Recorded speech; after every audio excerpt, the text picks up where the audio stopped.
All right, there we go. So my name is Keisha.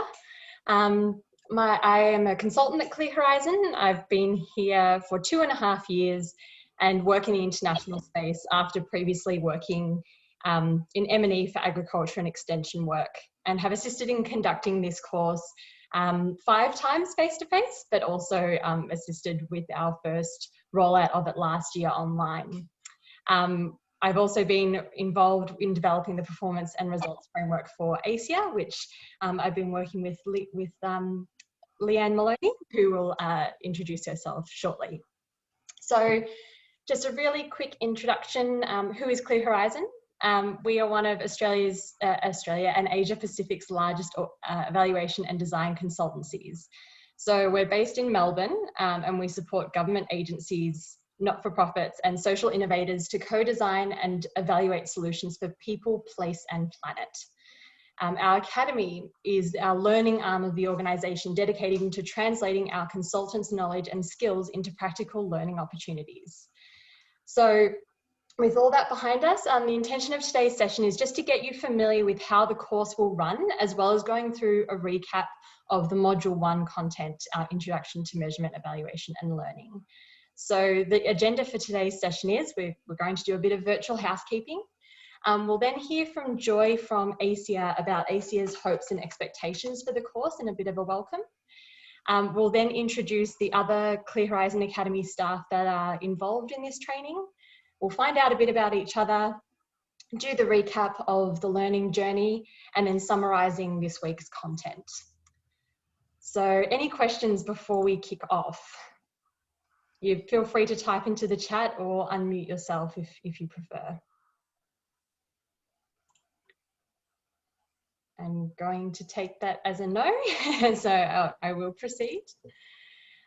So just a bit of housekeeping. We're all quite familiar with the online environment due to the last year's sudden working from home impacts and COVID-19. But I will run through just in case people aren't familiar with Zoom, because we will be using it every week. Just, you know, some tips if you did want to follow these.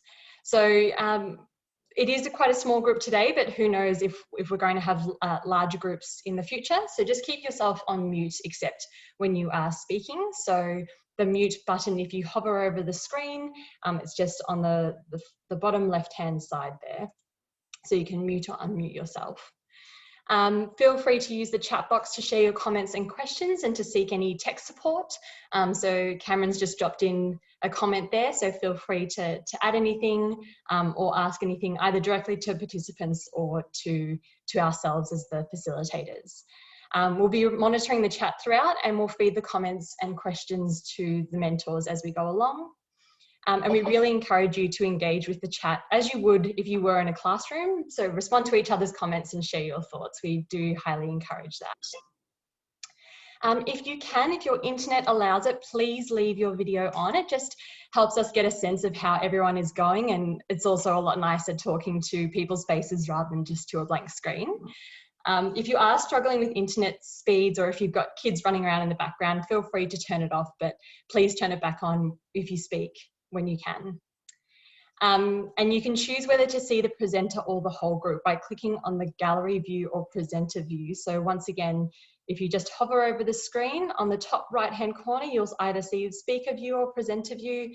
If you click that, you will have the 2 different options of just seeing my face or seeing others' faces as well. A suggestion as well is just to pop your phone on airplane mode. This hour and a half will go really quickly, but the next few sessions will just be an hour long. So just make sure that there are no distractions around you. And in that same respect, shut down all programs and browser tabs, as this will not only give you the best video conferencing experience in terms of internet speeds, but will also minimize distractions and being tempted to multitask. And there will be times where we open up questions from the group. So please make sure that you take yourselves off mute and then ask your question there. As I did mention as we started, we are recording the session. Yes, so we're definitely recording each session, so that way you can revisit any of the concepts or any of the recaps that we do, and they will be available on iSpring after the session. And if you didn't want to be a part of the session, you can turn your video off if you prefer not to be recorded. So with all of that in mind, I will introduce Joy. So Joy is part of the capacity building team of ACIAR. Just throwing it to you, Joy, for a few words.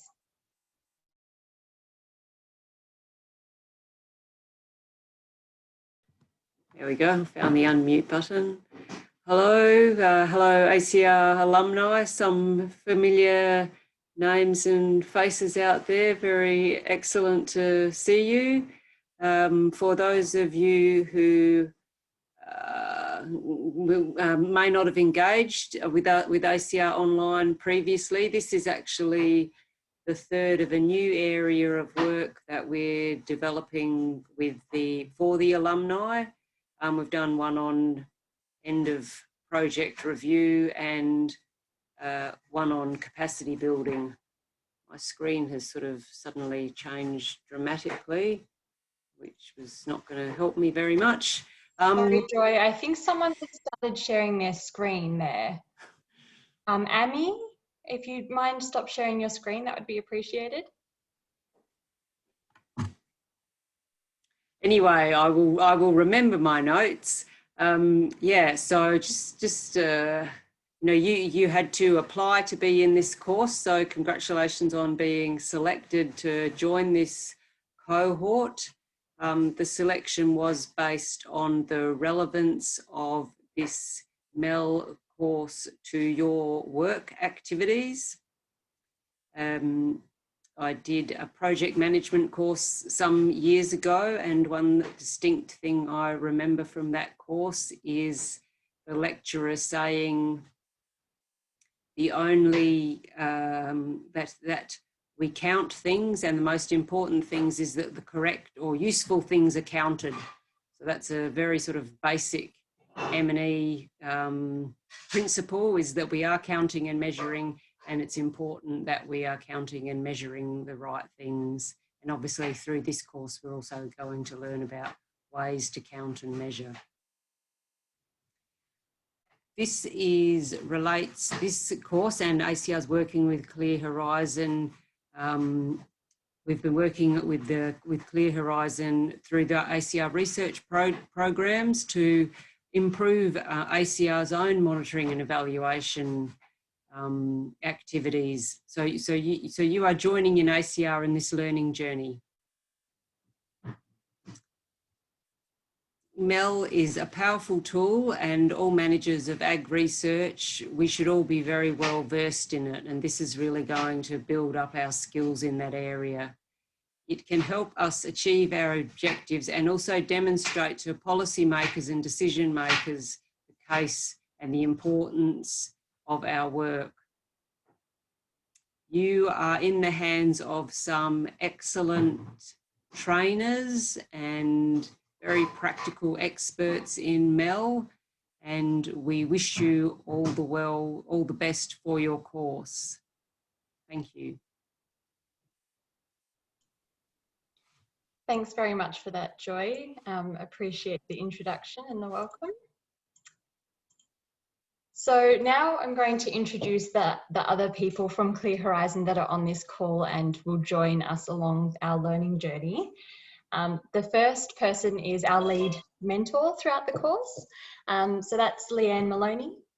Leanne is a principal consultant and a director of Clear Horizon. She's a design, measurement and evaluation specialist who loves to support clients to bring disciplined thinking to their measurement and evaluation challenges, and to work with them to plan for implementing M&E at the organisation, strategy and program levels. So Leanne has experience in both the agriculture and the environment space, as well as in the international development sector, and is currently leading and supporting the role of developing ACIAR's performance and results framework that Joy mentioned before. Leanne, welcome. Is there anything that you would like to add in the way of introductions? Anything I may have missed? Thanks, Keisha. It's just really, really great to be here. And I guess the only thing I'd add is that of all the work that I do, which is obviously a lot of consulting, the thing that I enjoy absolutely hands down the most is providing customised training to people who really want training and mentoring people through, you know, helping them to address their own challenges. So that's really my favourite part of the job. So I'm in the right space today. Thanks, Keisha. Thanks, Leanne. You kind of answered my second question there, so I'm glad to have that double whammy. There are also a couple of other representatives from the Clear Horizon Academy here today, and you may have spoken to them online on Yammer, but I'd like to introduce them to you as well. So first up, we have Cameron Elliott, who is the head of the Academy and is currently being active in the chat. So thank you very much, Cam. Cam has a background of being an M&E consultant for 5 years at Clear Horizon and had continued what he's learnt through that time, as well as his time as a trainer, facilitator and learning designer into the heart and soul of the Academy. He feeds off having a thriving community of learners and alumni and ensuring learners' needs are captured into the design of every Academy course. So welcome to you, Cam. Is there anything that I might have missed? Thanks, Keisha. No, that was pretty comprehensive. Nothing really to add there. Thank Other you. than the fact that I'm really excited to be here with you all, and feels like it's been a long time coming. We've been working on getting this course up and running. So super excited that we've got 21 of you here today. Thanks so much for showing up. And Cam, just really quickly while I've got you, compared to the face-to-face environment, what are you most passionate about when it comes to online learning?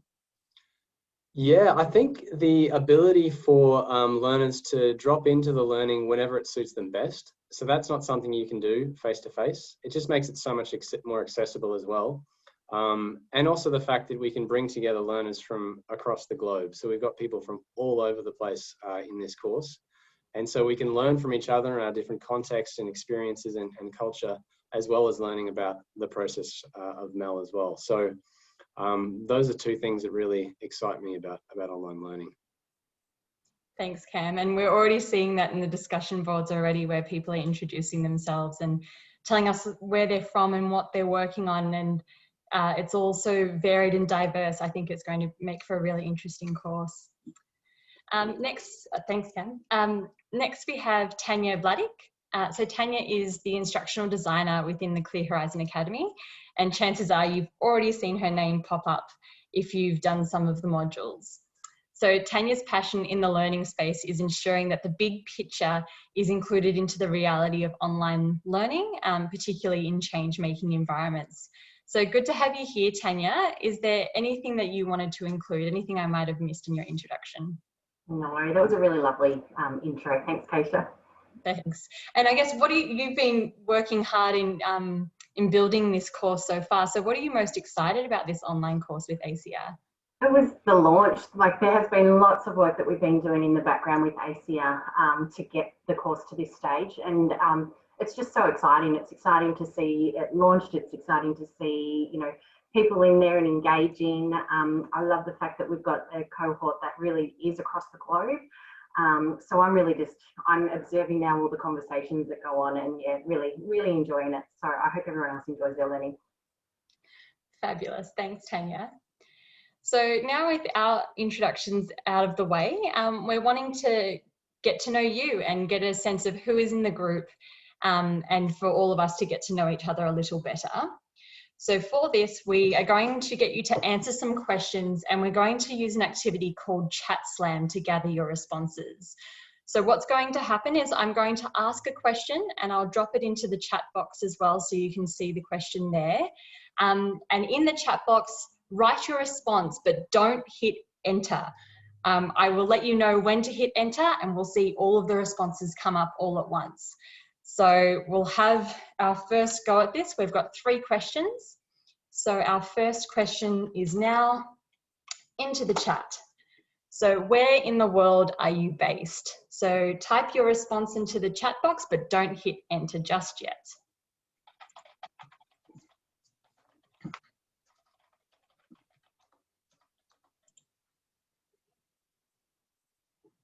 All righty.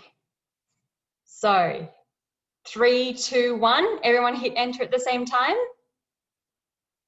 Whoa, okay. So we have a couple of people from Indonesia, selamat datang. Bula from Fiji. Thank you, guys. From the Philippines as well. How do you say hello in the Philippines? In Tagalog, I think. Feel free to unmute yourself if you'd like. I think that's Maribel.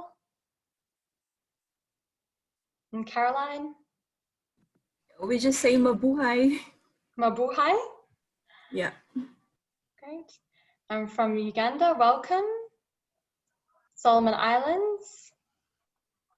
Vietnam. Samoa.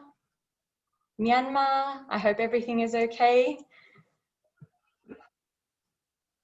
Alrighty, fantastic. So we've got a wide range of people from all over the globe, and from wherever you are. It's currently 4:20 in the afternoon here, but hopefully it's not in the middle of the night for you where you're located.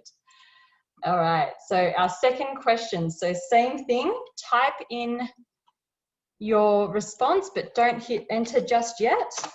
So the question is, what is your role at work? What is your position?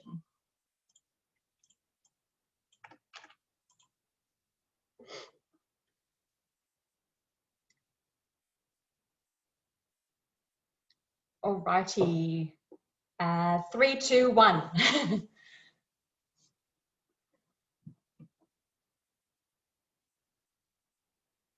Okay, teaching and research, an agriculturist, executive director, specialist in plant protection. That's really interesting. So it seems like we've got some crossovers there, which is quite lovely. Hopefully we'll all be able to share our knowledge and resources around during this course. It's quite a lengthy course. We've got a lot of time together. All right, and our last question, and I might leave it a little bit longer for this. It is you might need to think a little bit more about this question, but the question is, what are you most excited about learning in this course? So type in your response and hit enter. I might give longer, maybe a minute for this question.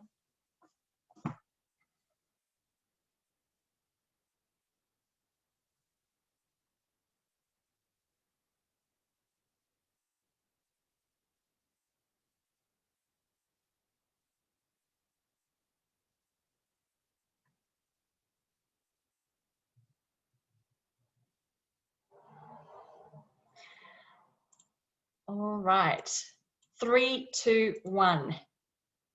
And feel free to keep writing if you are, if that wasn't long enough for you.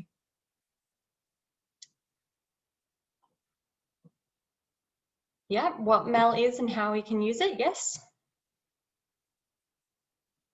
Incorporating learning, not just measurement and evaluation, yes, awesome.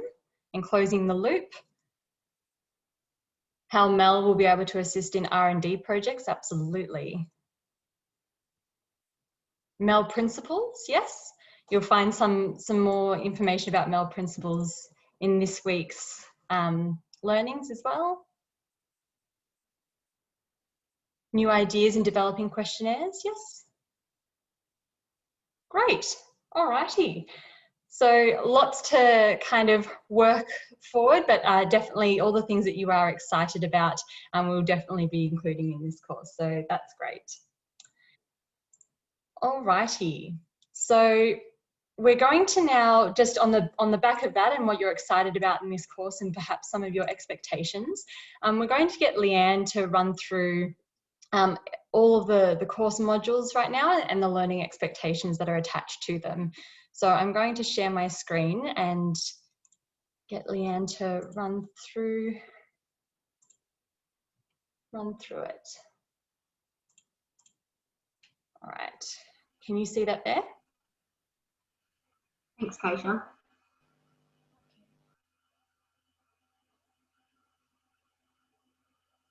Thank you very much. Okay, so this is sort of the promise that we're making to you around your participation in the course. There's a fair bit of detail on the slide. I won't read it out word for word, which is, you know, the real concept here is that, you know, good practice MEL is, for programs at least, to be basing your measurement on your theory of change. And why we do that will become more apparent later. But I guess one of the big outcomes that we're expecting for you here is to you really understand how to use theory of change to build a MEL framework, a MEL plan, and also the steps for building theory of change. So one, the process of developing it, and two, why it's useful and how it is used as a basis for your monitoring and evaluation. We also then work through scoping a comprehensive MEL plan and developing key questions. So not just the monitoring part of your plan, but also the evaluation part, and of course the learning part. We'll be touching on evaluation theory, obviously. Evaluation theory underpins everything that we're teaching here, but you'll understand the different evaluation approaches and how to select appropriate methods in relation to those approaches.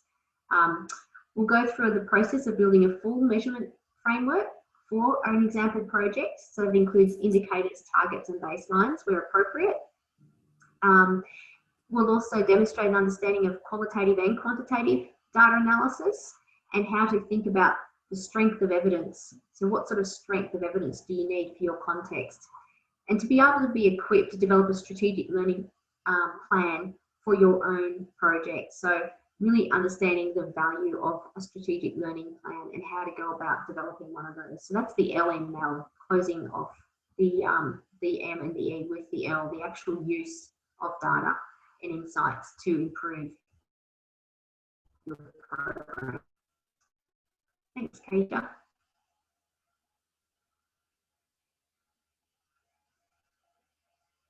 We've got 4 modules. So we've broken the course into 4 modules. The first one is Introduction to MEL. And so this is today's obviously an introduction to that.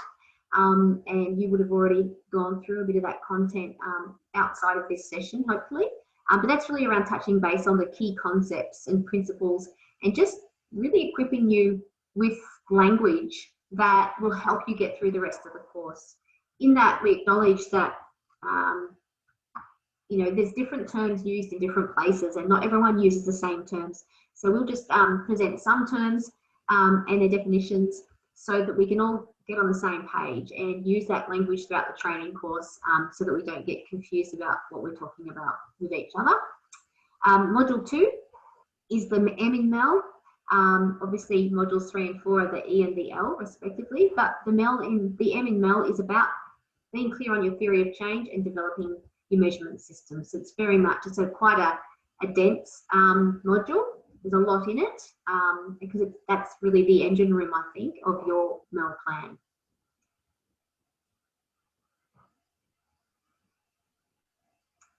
The E in MEL, so this is about moving away from measurement and the collection of data for short learning cycles and actually the evaluation of your programs and actually making judgments about your program.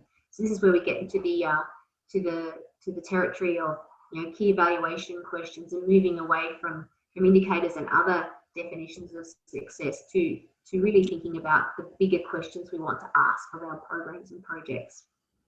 The final module is the L in MEL. This is about closing off the MEL framework and actually using the data that you've been collecting, measurement data and evaluation information to learn and improve the work that you do and adapt your work.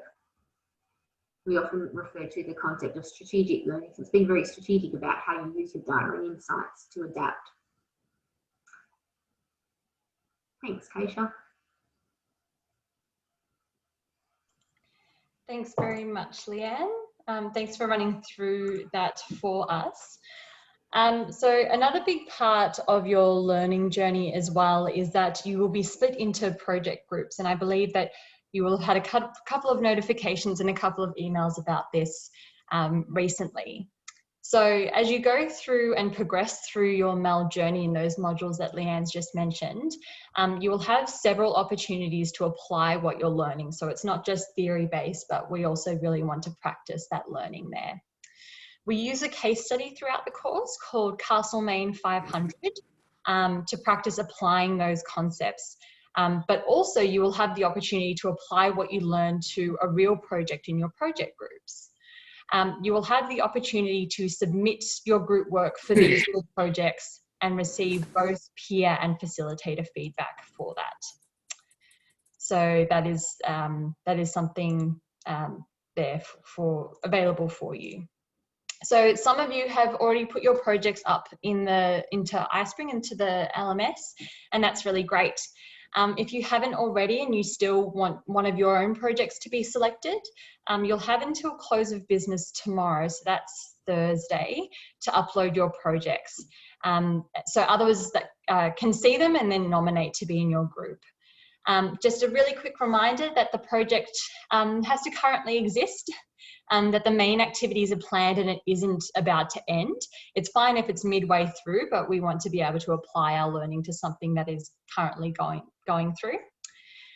You know enough about it to describe it to others. Isn't too simple, like planning an event, or too complex, so something that's large and long-term and that there are so many different stakeholders and delivery in lots of different regions. That's probably a little bit too complex for the sake of this training. You have to be involved in the project in some way, so if you're a team member or the project manager or a key partner, and you care about or have a vested interest in the project and its outcomes as well. It is recommended that you do meet weekly to talk through the content with your project group and to actually practice those activities with them. When you meet weekly, the expectation is that it's not the time to go through the week's content online. The expectation is that you would have done some, if not most of that already, but you're at that point of going ahead with the activity and applying that learning already. And just on that same breath as well, for the virtual sessions, it always is very handy if you're at least able to skim the content before you do attend the session, so you at least know a little bit about what we're talking about. We only have a small time to do a bit of a recap for, you know, something that's 3 to 4 hours worth of content. Is there any questions on this so far? Feel free to unmute yourself. So in terms of template for loading the project, so for the actual project activities, we'll provide you with the templates to upload. But if you're talking about presenting or pitching one of your projects to the rest of the group, just type it into the chat onto Yammer.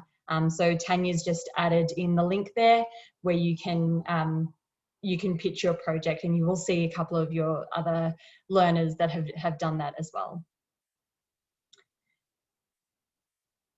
Any other questions on that? No, I'm getting some shakes of the head. That's a good sign, but you might have some more questions later on. So feel free to type into the Yammer if you do have any questions.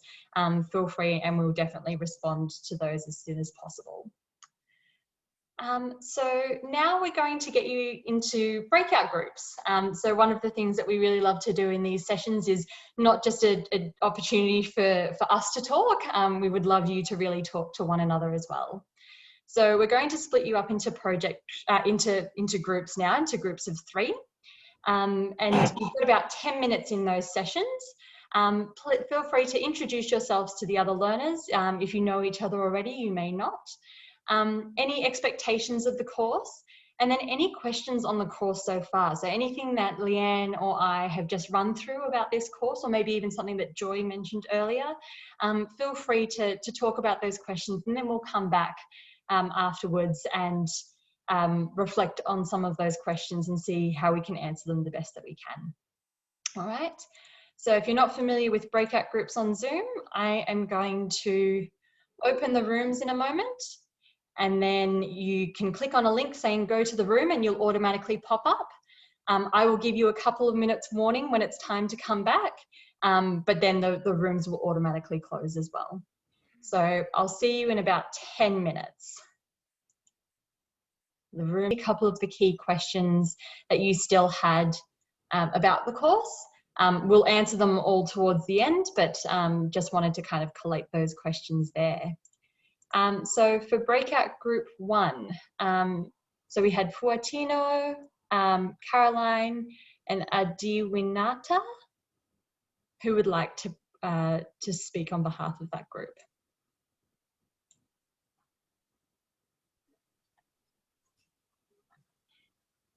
Yes, this is Annie. Actually, yeah, you can call me Annie. We haven't really decided who should be, the one who reporting back to the group. But I'm offering to Caroline and Tino. Maybe either of you want to report back to the group. No.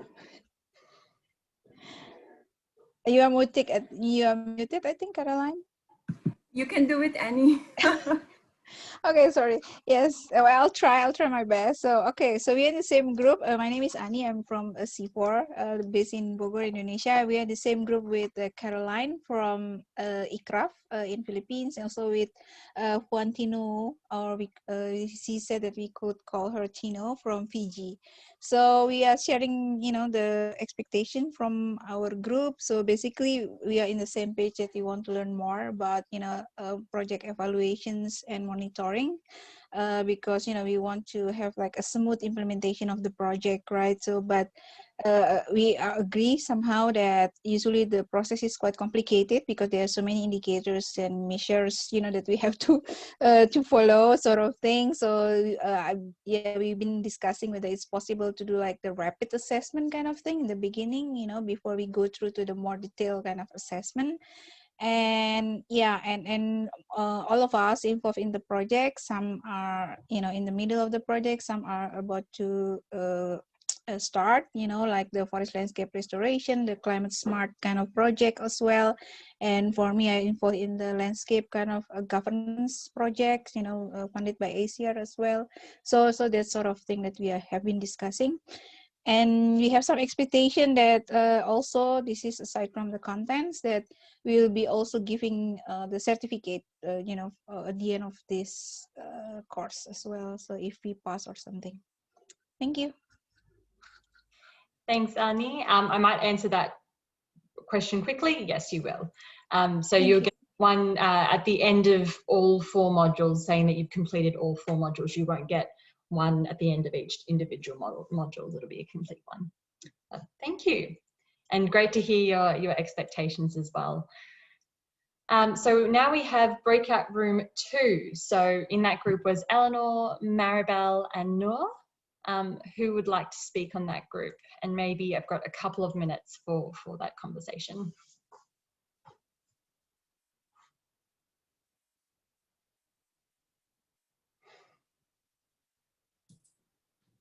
Hello, good afternoon. I'm Maribel from Philippines. So the group includes Ma'am Dean, and then Noor from Ma'am Noor Paprina. So what we discussed is are all about, so what are our motivations in joining MEL training. So both of us are working in different projects, and we have many projects to implement, and also future projects that are online.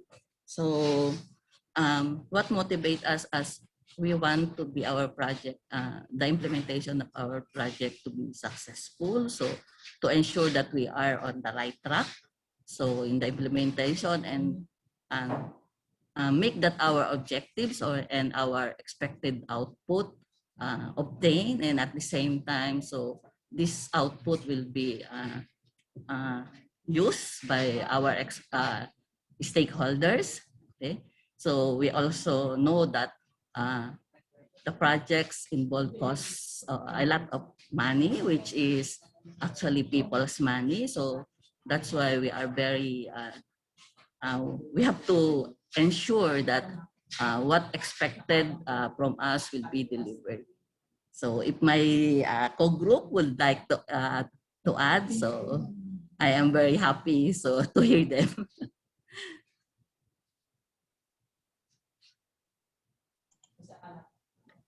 Great, thanks Maribel for reporting back. And it's great to hear those expectations as well. Are you suggesting that Eleanor or Noor report as well? Okay. Yeah.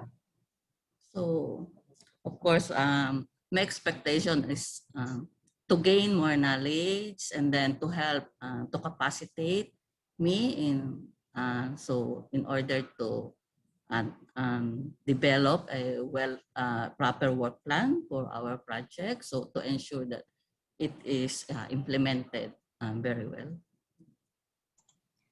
Great, and definitely talking to your earlier points about how you're tracking the right things that you're wanting to be tracking and making sure that your outputs are accurate. That will come very much in that measurement aspect where we talk about a theory of change and in the measurement framework as well. So keep your eyes peeled for the next couple of weeks for sure. All right, so breakout room 3. So we had 4 people in this group. So we had Dante, Stephen, Suchi, and Zelda. Who would like to report back for that group?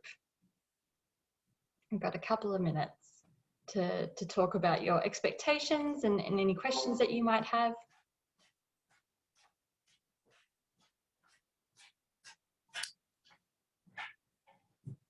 Don't be shy, we're all friends here.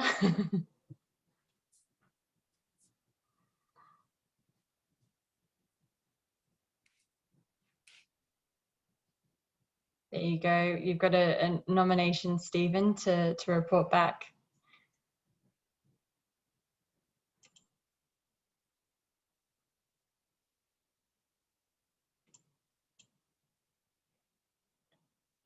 If you are reporting back, Stephen, we can't hear you. You might need to unmute yourself.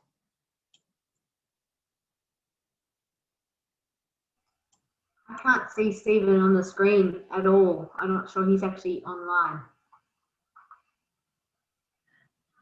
Yes, that's right. I just looked at the participant list. It looks like he might have dropped off the call. So Dante, would you like to volunteer?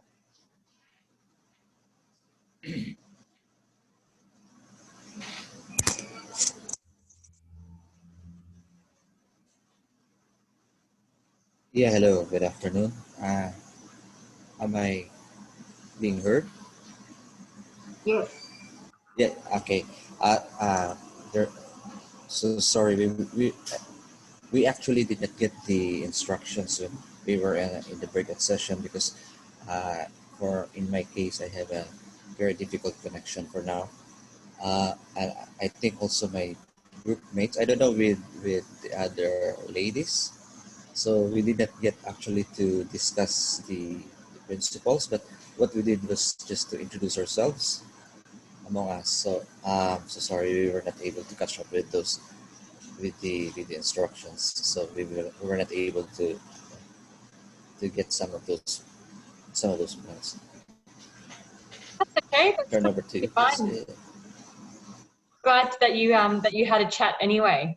It's good to introduce yourselves and get to know some other learners in the group. So that is fine. But if you do have any expectations that you did want to share or any questions that you might have, feel free to drop them into the chat box or use Yammer over the next week or so. And we'll make sure that they are considered and captured, and we'll answer the questions to the best of our ability as well. Yeah, thank you. I'll make sure that I'll have a good connection next time. Thank you. Thanks, Dante. Appreciate it. So our second last group, we have Ellison, Nurul, and Philip. Who would like to report back on that group?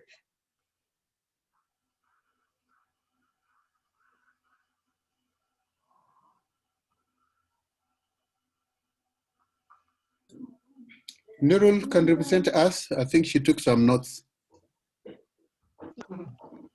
Nurul. Yeah, great. That's good to ask you, Philip, actually.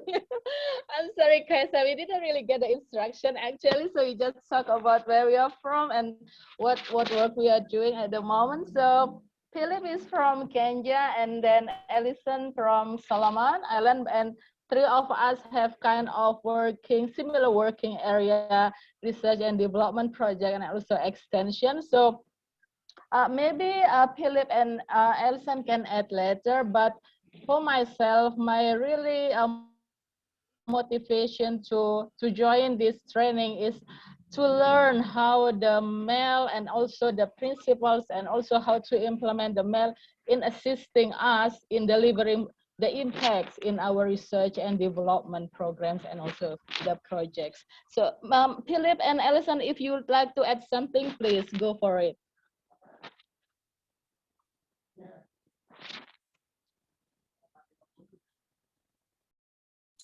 Well, nothing much. I think we're on the same page. We hope to learn and use MEL, MLE to improve in our work place. You find we are not, some of us are not researchers, but we have a great interest in monitoring and evaluation. Thank you. Am I clear? Yes, My you are. network is really Yeah. No, we can hear you perfectly. Yeah. Thank you. Thank you so much. Anything that you wanted to add as well, Alison? You need to unmute yourself. It's just on the bottom left corner of your screen. There we go. You able to hear me? Yes. Yes. For me, I'm happy to join the course. I think I'm expecting to learn some important things, especially in developing how I would measure to track a particular program or project when the project is still running. Because when it's finished, it's the way I see it, it's a bit okay. But when the project is still running, it is important to develop measurements, how to measure and keep track on the project, how it goes. That's why I'm very happy to learn in this course. And also, I'm expecting to learn some way of analyzing data. When the data is collected, to analyze the data and document a report or an end of report. Thank you. Great, thanks, Alison. And yes, we'll definitely be covering that, especially in that measurement module that I mentioned earlier. And something that I did forget to mention too, we really encourage you talking about your real life experiences, whether they have been quite challenging or you have seen MEL to be very beneficial. So feel free to draw on those experiences throughout the training, because that's the best way that everybody is going to learn from one another, I think. So now we have the lucky last group. So we've got, and apologies if I pronounce these names incorrectly, but we've got Aung, Azaria, Esther, and Farm. Who would like to represent back from that group? Hi, I'm Esther, and I'll represent the group. Can you hear me well? Can you hear me? Yep. Yes. Okay. Yes. So it was a pleasure to be in my group, female dominated, with one gentleman. All the members in our group were highly expected. We have worked in projects. Personally, I'm an executive director in a group-based organization where I head most of the programs in the association. So it has been a challenge to develop measurements for the projects, like and to follow them through and really have the right impact. So in this course, as a group as well, all of us have projects, and one of us, FAM, has submitted a project already through the YAM application. And we look forward to learning from each other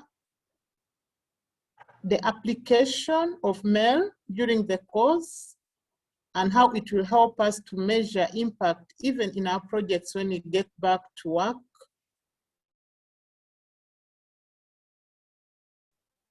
And we look forward also stories, how they've managed their projects successfully, measured all their intervention through the project and been able to achieve it 100%. And so for some members, the projects have been put on hold. After this course, they assume that with knowledge gained, they can perform better in their projects. The only challenge we had is how to access the projects. We tried to log into the Yammer application, but it wasn't working. I think 2 of us tried and we couldn't go through. In summary, that's what we discussed, apart from knowing each other a little bit more where we're coming from. Okay. Thank you. Fantastic. Thank you, Esther. And I'm really sorry that you weren't able to get into Yammer. That might have been a technical issue. I'm going to drop my email into the chat, and feel free to get in touch with me directly, and I'll make sure that that is sorted out for you as well. So I'll let Tanya know. She had to drop out of the call for the moment, but we'll see if we can get that sorted for everybody. So let me know if Yammer isn't working for you there. Alrighty, so now that we know a little bit about ourselves and the expectations, I think now is the time to dive into this week's content. So hopefully you have all had access to the content so far, but if you haven't, Leanne is going to run us through a bit of a recap. Oh, sorry, Ami, if you wanted to mention. Apologies, you might have dropped out when your group was speaking. You'll need to unmute yourself.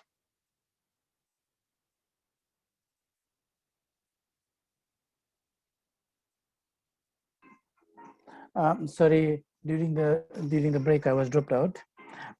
Well, I'm from Fiji and I work for Ministry of Agriculture, and I am coordinating one of the ACIAR project in Fiji in collaboration with CSIR, or soil scientists.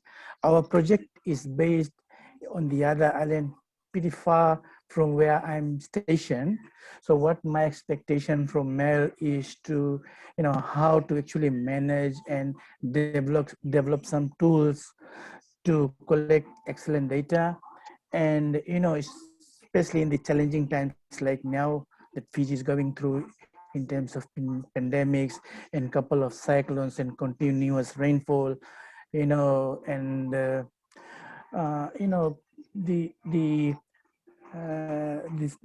psychological, if you look at the psychological part of the farmers too, because we are participating, it's a participatory approach project, so we are working with farmers, so they are a bit disturbed at the moment, and we are towards the conclusion part of the project.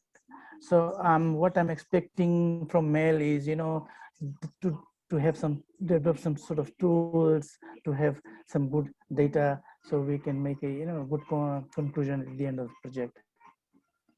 Right, great. Thank you very much, Ami. Thanks for contributing. Alrighty. So on that note, I'm going to hand it over to Leanne to run through the key concepts from this week's content. I'll just share my screen.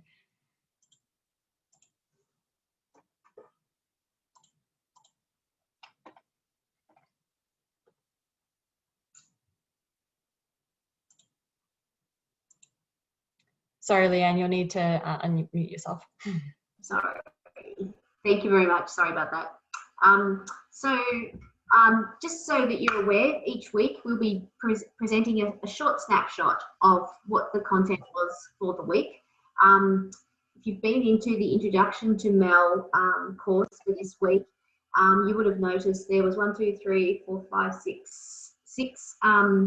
little modules, not modules, sorry, 6 topics, videos and transcripts. So we've just condensed this very much. So we're not covering everything that was in there.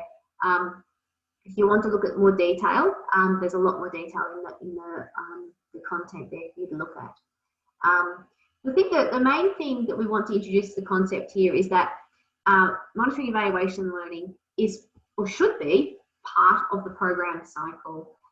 Yes, you can do evaluation at the end of the program, but what happens there is that the opportunity to improve or maximize your chances of success for your project have largely gone. You can tell the story of what happened of your program then, but unless it's part of the cycle and you're using MEL throughout the program, you don't have that same opportunity to make the changes that you want to make. So this is this basically, it introduces the concept of short loop or short cycle learning and adaptation and longer cycle learning and adaptation, but around the same program cycle where we plan our work, we do our work, we look on how it's going, and we adjust it as required. And we can do that in short cycles, like we can, you know, for a 2-year project, you might look at your data quarterly and make some adjustments. And then at the end of the 2 years, you might, and that's a longer cycle of learning.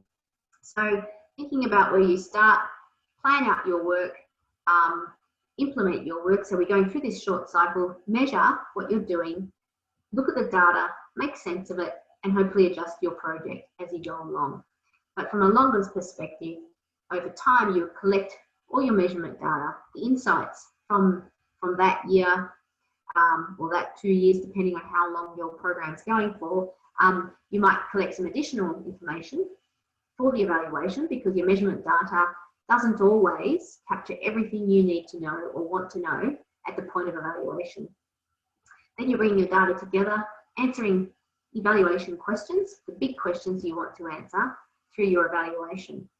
And then if we go around the cycle, we're using that to adjust for the second phase of a program or the last 2 years of a program, depending on what your program looks like, but also using that information to report.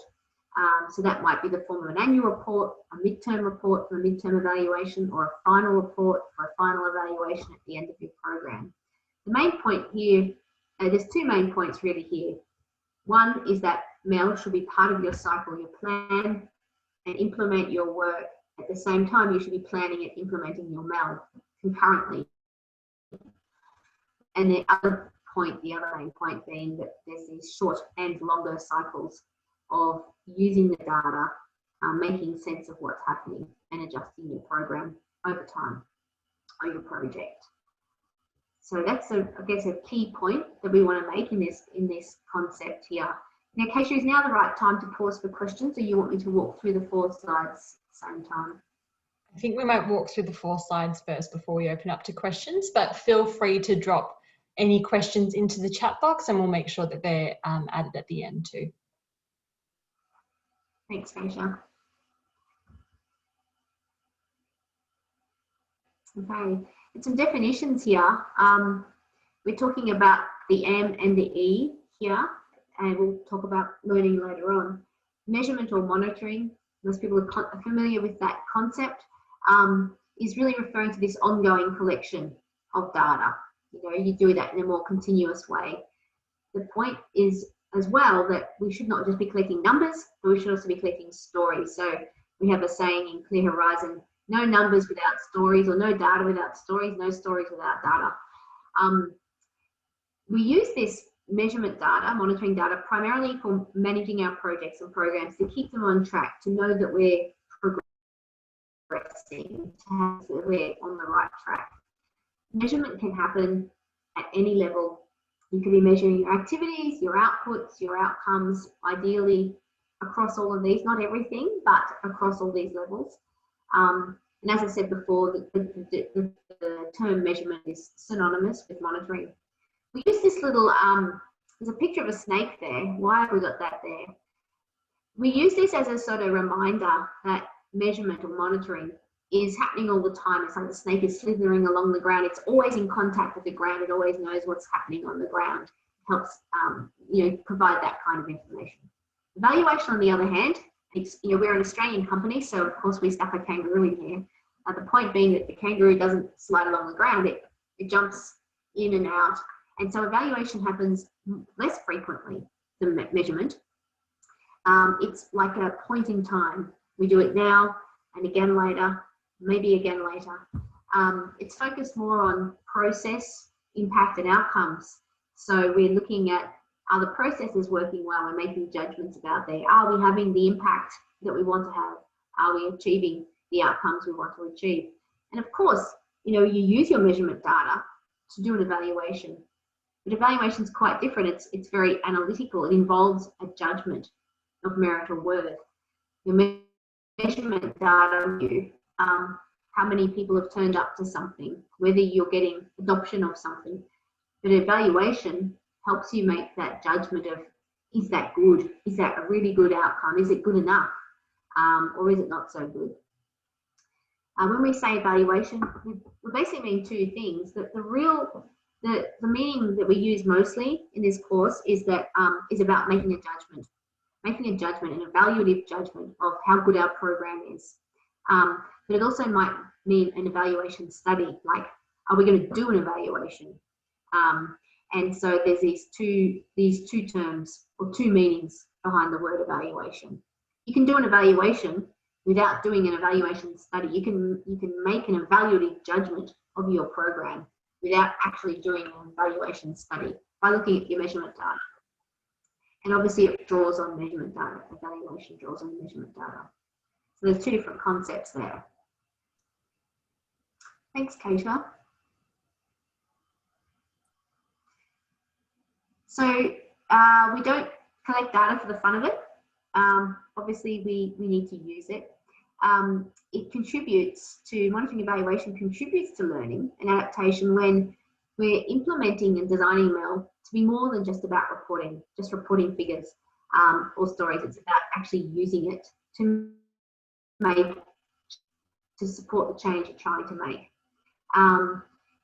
It contributes to learning when the MEL information we're collecting is relevant, really relevant to the program and what the program is trying to achieve, and is linked into the rhythm of our programs and the opportunities to make change. It contributes to learning when staff are really involved with the performance information. And when we say actively engage with performance information, we mean they're involved in making decisions around what's important to collect that would tell us about our performance.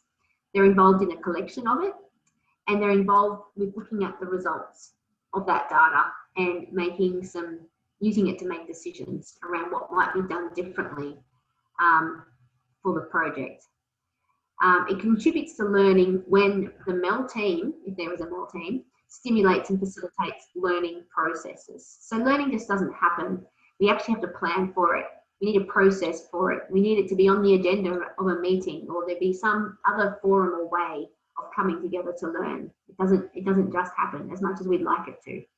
And we use the little animal picture there of an owl because learning is about being wise, being open to learning new things, and keeping your mind and eyes open to what you could be doing differently. Thanks, Keisha. And a MEL framework. So we're in the business here of designing a MEL plan or framework, and that's an important part of this course. So it's a framework for how you both measure and evaluate your program throughout its life, and obviously learn from it to gather insights, adapt, make evaluative judgments, report and improve. Sometimes I see this often with clients. They say we've got a MEL plan, and they show it to me. It's just a table of what data they're going to collect. It's the M in MEL, but it's not a MEL plan. It doesn't think about the E, it doesn't think about the L. It's just a data collection plan. And that's better than nothing, right? That's a good start. But a data collection table, a measurement plan, a measurement table is not a MEL plan. And I think this is it's an important concept, is that measurement and evaluation and learning, they're interlinked, they should be interlinked, but they're quite separate things. And having one without the other isn't always useful.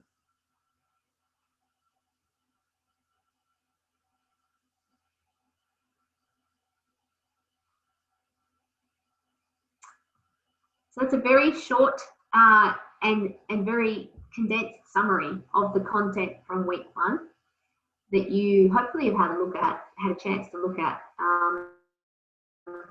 those times. So any questions that have come up for you this week from the content that you've been through outside of this virtual session, now's your chance to have a chat about that, or ask any questions about what we've presented so far today.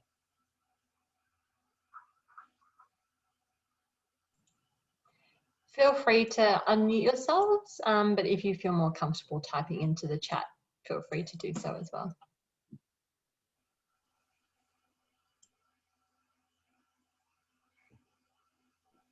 Can I have one question for Kaisa? Yes, yep, go for it. I just wonder, are we also going to learn how we measure, like, if more than one project working in one farmer groups, for example, how to measure which project has delivering what impacts? Are we going to learn about it as well in this course? Yeah, I guess, Leanne, yeah, did you want to take this question? Yeah, okay. So, Nurul, I think you mean when there's more than one intervention working with the same group of people, how do you distinguish the effects of one program versus another? Yes, that's right. Yeah, right. Yeah, there are ways of doing it, but it's actually quite difficult. And I think a really important question to ask is, how important is it to know what bit of the change is from your project versus what bit of the change is from another project? Is that what you mean, different projects, or do you mean, you know, there's other factors that are at play?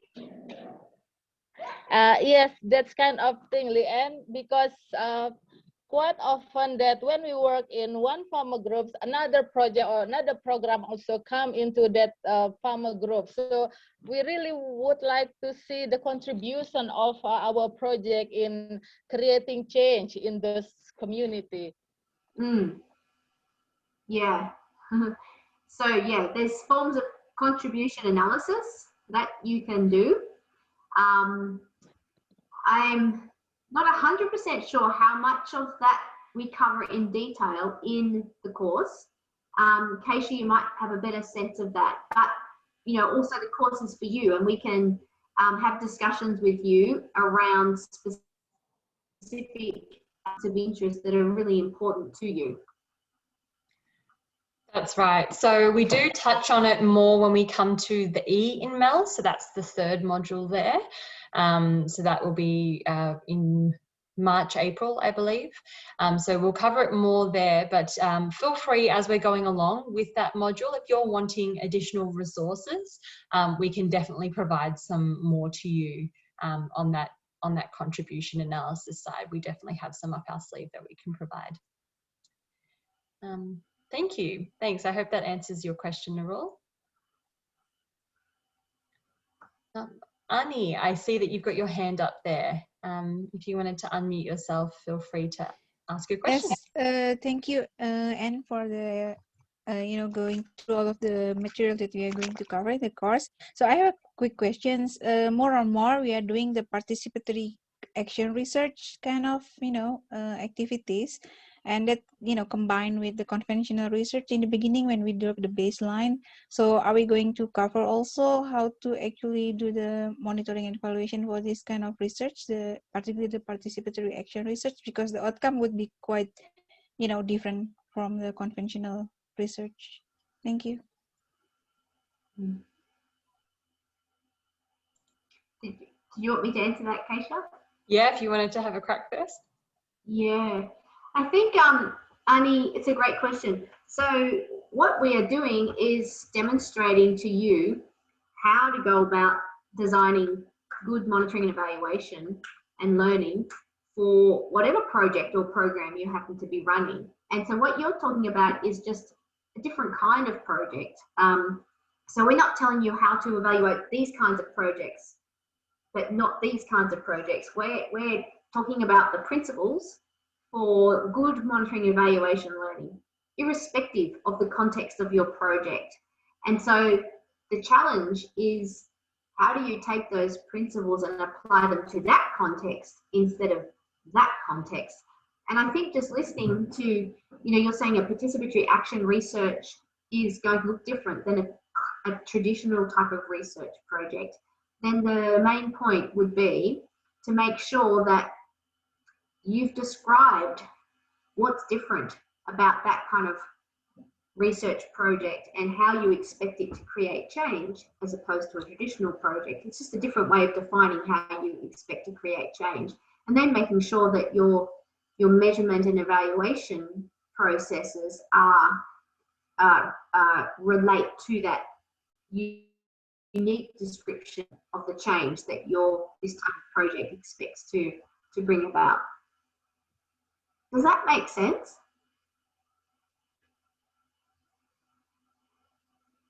Oh, you're on mute, Annie. Yes, so yes, thank you. But I think, yeah, I think there's a general principle that we could apply, and then maybe some, principle that we have to modify, because in the participatory action research, we always, asking the stakeholders, right? And they are also involved in directing, the project interventions at the next stage, before we move on. So I think there is a continuing, monitoring and evaluations, like in the reflections, self-reflection. So yeah, I think there are opportunity to, to try to develop something for this kind of research.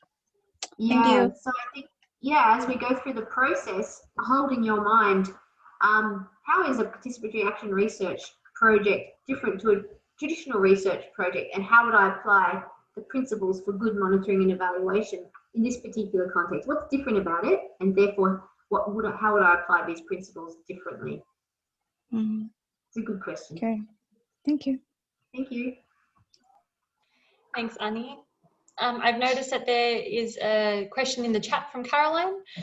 Is baselining similar to measurements? And what is your view about projects that requires numbers, not so much qualitative stories, as a basis for project evaluation? There's two questions in there, I reckon. I think so. So the first one is baselining the same as measurement? Yeah. So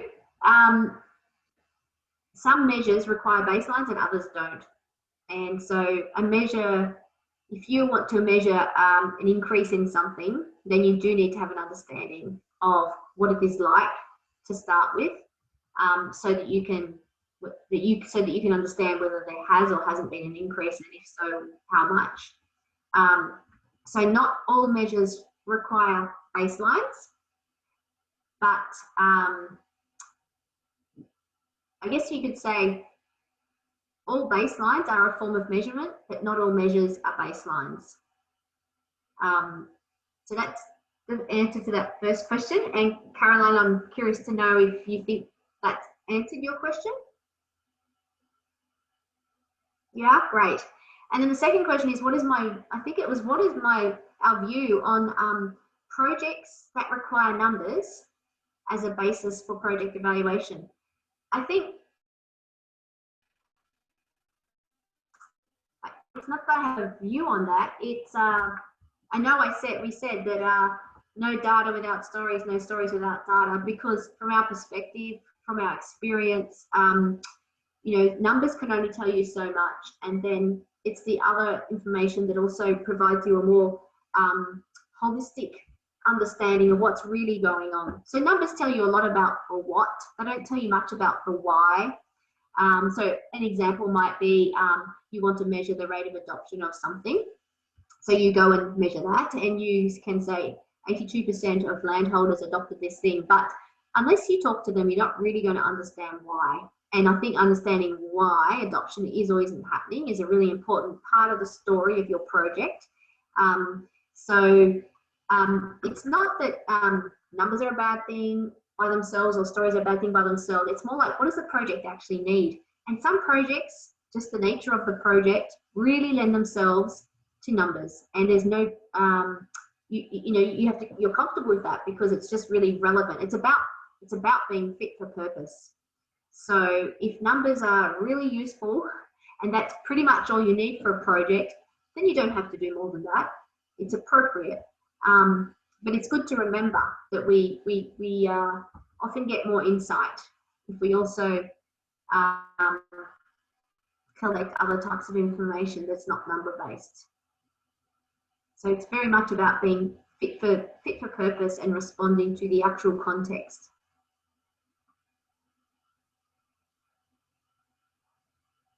Yeah, thank you for that. I hope I've answered your question. Yes, thank you. That's okay. Okay, thank you.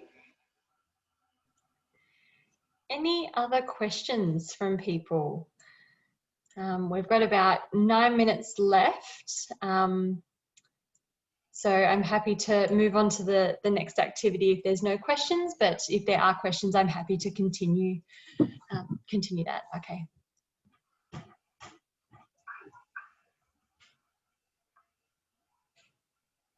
Sure. Yes, Ami. Yeah. So in the evaluation module, so just the question or the statement there. So measure and evaluation is very critical for any agricultural-based research, of course. These two components are a real gap within our offices, and I believe if we can focus more on data analysis, that will be really appreciated. So that's definitely something that is involved in the third module when it comes to evaluation. We do focus a bit on data analysis and how to weave that data to tell that comprehensive story about your project as well. So that's definitely covered for sure. It's probably worth saying as well, Kate, there's a very long list of data analysis methods, and they depend on what methods you're using. So, you know, we could spend a whole week just talking about data analysis. So data analysis is the type of data analysis skills you need or methods you need to use are very much dependent on the data collection methods you are using and what data you're getting. So you shouldn't separate the data collection methods from the analysis. You should be thinking about analysis in advance, but there's so many, it's so dependent that it would be difficult. We could run an entire course just on data analysis. So I suppose I'm just being cautious about how much detail we get into on the specifics of data analysis. But again, like Keisha said, we can always send you supplementary material, point you to other resources to look at that might help you with that part.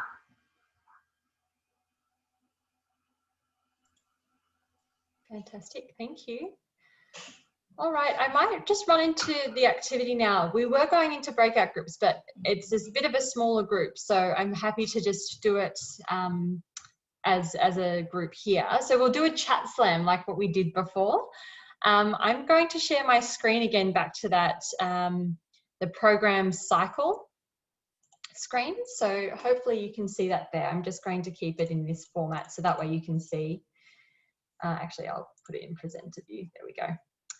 All right, so just typing into the chat without hitting enter just yet, where would you say you are with any of your projects on the program cycle? Where would you say that you are? Are you collecting all of your measures and insights? Are you planning? Are you at the point that you've collected all of your data and you're wanting to weave it all together? Are you up to the reporting bit, or are you needing to reframe and adjust your theory of change? So I'll give you a couple of minutes, and if you just want to type into the chat box where you are on the program cycle, and then we'll all hit enter at the same time. So make sure you don't hit enter just yet.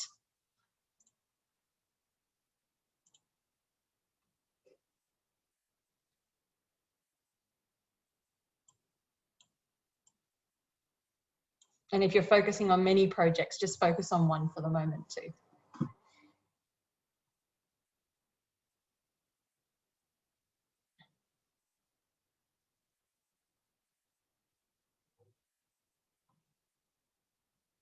Should have some background music going on while we're all having a bit of a think here. I'll take requests, anyone.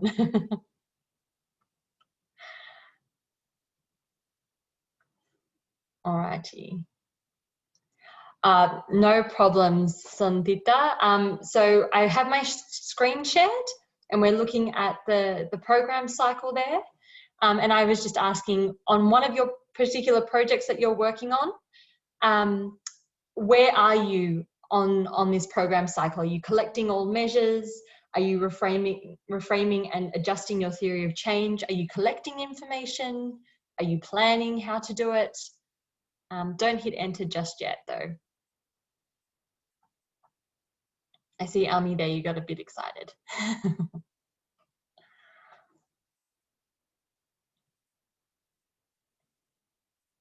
Alrighty, if everyone's ready, 3, 2, 1, hit enter.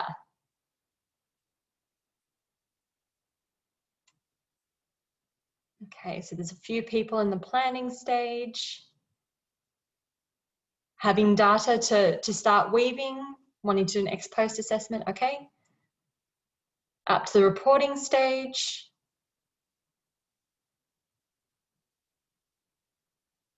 Yeah.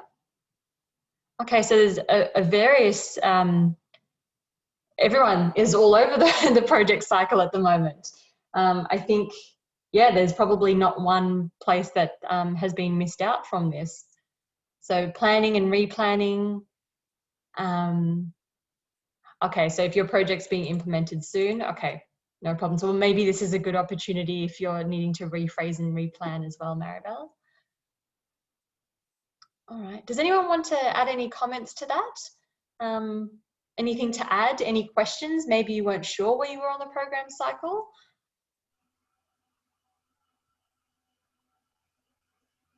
It's great that we've got a spread across the cycle so people can learn and share from each other. Yeah, really good. Absolutely.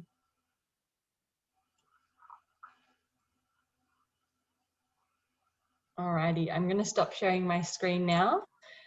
We have about 3 minutes left of this session, or 2 minutes left now. Any final burning questions about anything we've covered in the last 90 minutes? Anything about the course in general, any logistics questions, anything about the content Leanne went through, anything about next week you want to know? We're really squeezing out your time here.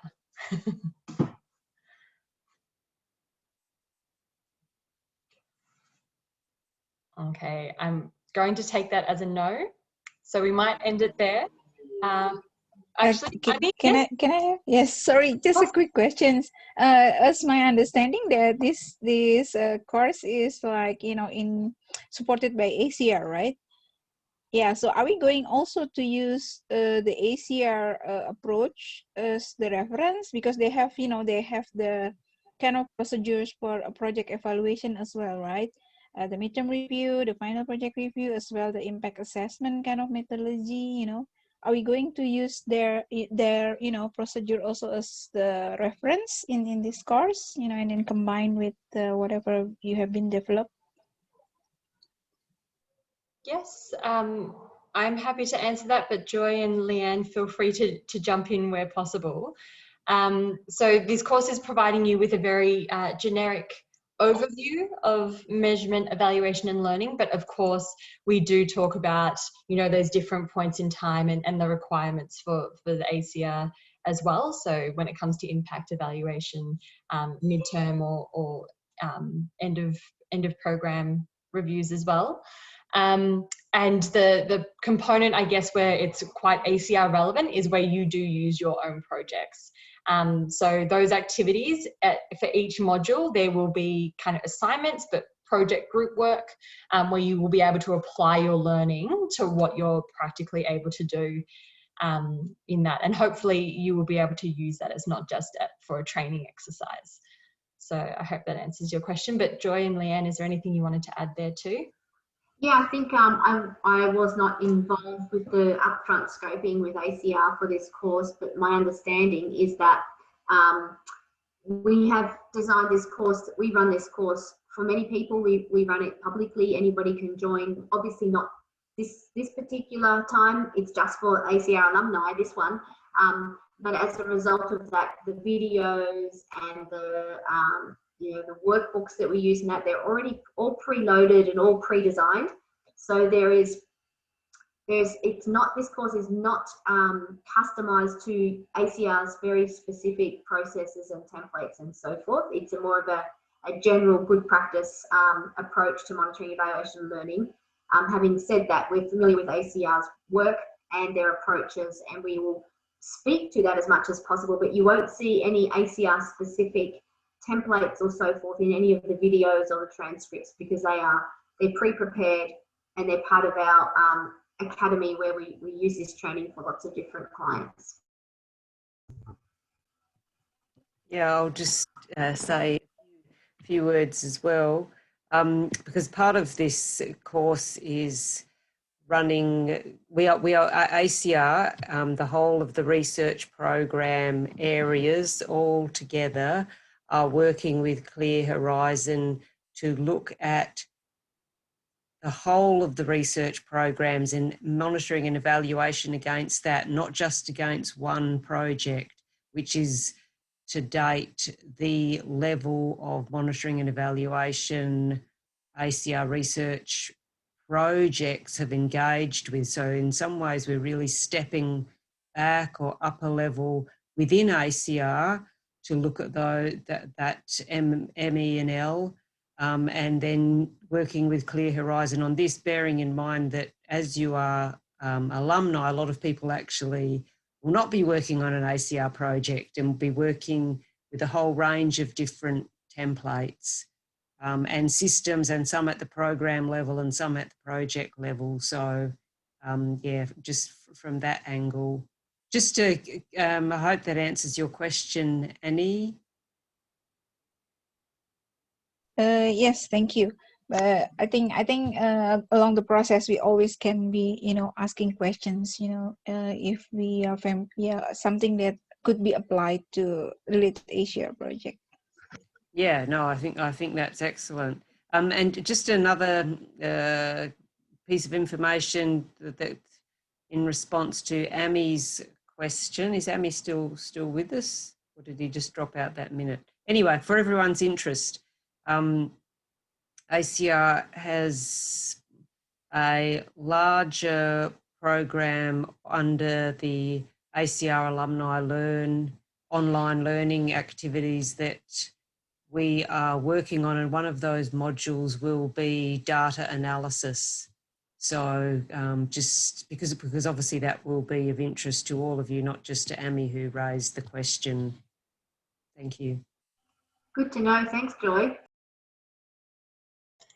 Thanks so much. I know we've run over time. I'm happy to stay on the call for any of those last minute questions. I see that Suchi has their hand up. But if you need to drop off, the recording will be available tomorrow as well. So happy for you to stay, but if you need to run, we definitely understand. Suchi, floor is yours. What's your question? Yes, thank you. Thank you so much. If we discuss about the research program, we have two different objects. The first one is about the research management, and the second one is about the research itself in the substantial aspect. My question is, what is the focus of the MEL frameworks to use in this context? Because we have two different objects if we discuss about the research program. I think I want to ask about that.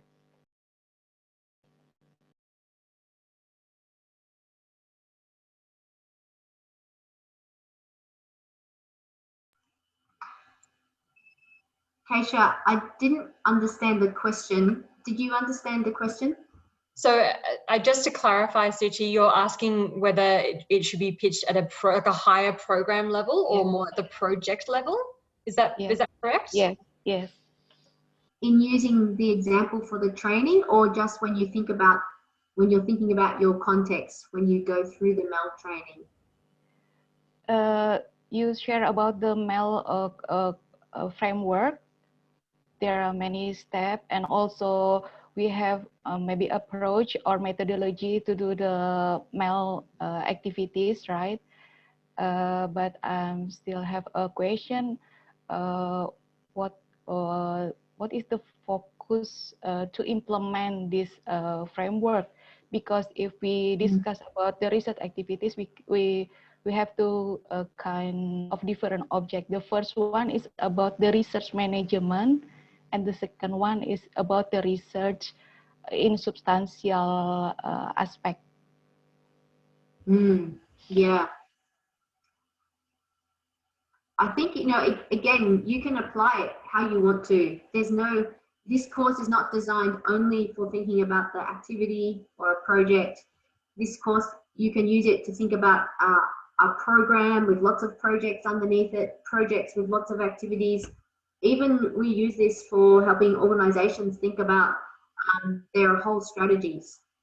So strategies with programs, with projects. So their thinking is the same, level of complexity obviously different, but the principles still apply.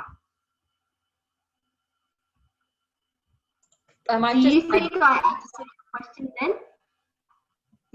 Sorry, do you feel like I've answered your question properly? Do you feel like I understood your question properly? Thank you. I might just add in there as well, for the sake of this training, for the project that you'll be working on, your group-based project, it's probably best to have it at the project level rather than at the program level, because it can get quite overwhelming very, very quickly, you know, when you need to do something week on week and adding to it. So yeah, just for the sake of this training, keep it at the project level if you can. And if you're not sure, get in touch with us and we can help you with that. And using this example, I'd say looking at the substantive change you expect through your research is a really good way to apply the concepts in this training, rather than just thinking about the management of the research, which is more of a process, an administrative process. Yeah. Thank you for a great question, Suchi. Yeah, it's good to clarify early on. All right, well, we might leave it there. Apologies for going over. We promise that we won't do it again. So the next few sessions, they will all be 60 minutes instead of 90 minutes. Next week, we are diving straight in. We have our first week of theory of change. The focus on the theory of change is 3 weeks long, but we will actually not run through a lot of the content during the virtual session, but we will run through more of an activity back in breakout groups. So please come prepared. Please try and engage with as much of the week of the module as you can before you come, so that way you have a base level understanding, and really looking forward to it. It's always one of my favorite activities to do. So looking forward to seeing you then, and enjoy the rest of your day, evening, morning, wherever you are. Go to Philip's baby. Thanks, everyone.